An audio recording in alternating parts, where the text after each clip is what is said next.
What's going on, Collider Games fans? I'm Caboose, and today what I got for you guys here is my official review for Rage 2. Now, me and Dorian actually got a chance to play this game a little while back in a very early build, and I gotta say, I was pretty hyped for this game to come out, and my excitement was relatively high. Now, I don't want to say that I was completely disappointed, however, it certainly didn't meet my expectations. I do want to start off with the positives, though. Rage 2 is a great looking game, and it is a great playing game, if that makes sense. The gunplay is fantastic. It is so smooth. It's addicting. You're going to have a lot of fun when there's just waves of enemies coming at you, mowing them down with the different types of weapon that you can get in your arsenal, and of course the different types of abilities that you can also utilize when upgrading your character. The driving is great as well. There is a lot of vehicle combat to be found within Rage 2, and surprisingly, it works flawlessly. I had a ton of fun with the vehicle combat, almost more so than the actual gunplay in the game,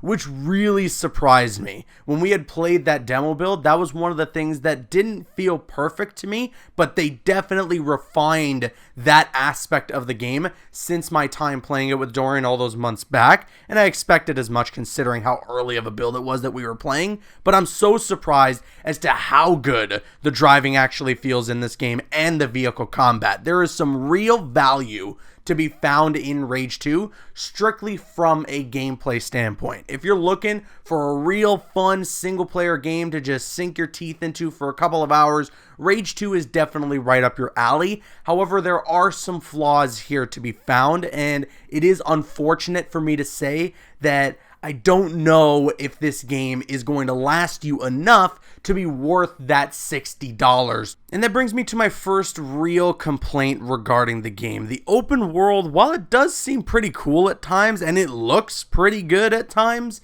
is a lot of the same, and there really isn't too much variety in what is available within the open world of Rage 2. You're going to be doing a lot of the same a lot of the time, and at a certain point you just hit a wall and you don't get bored from the actual gameplay, but you get bored from the objective, which in return essentially does get you bored of the gameplay. And that was an unfortunate thing for Rage 2, is that the objectives required to do a lot of the things to move you forward within the story mode or side objectives just don't change a lot. There's not too much variety available in this open world, and I gotta say that's my biggest complaint with it. Another big problem that I had was with the story mode. At times it felt that maybe it was taking itself seriously, and even when it didn't, I didn't feel invested at all. I will give props though, if you haven't played Rage 1, you're not missing out on a lot. They definitely make an attempt to get you caught up on exactly what's going on within the game, and every time new characters are introduced, they take a moment to stop and give you an explanation as to what this character is about and what their importance is within their role of the game. So I thought that that was good. It's just the meat on the bone wasn't there. You know, the bone itself was well structured and definitely had a lot to it, but the actual content within the story just didn't feel like it reached me. It didn't feel like it impacted me the way that I was hoping it to. I'm torn on Rage 2 because at times I was having an absolute blast with this game. Like I said, the gameplay, fantastic. You're going to have so much fun mowing down the mutants, driving around the open world, taking down these vehicle convoys with that vehicle combat.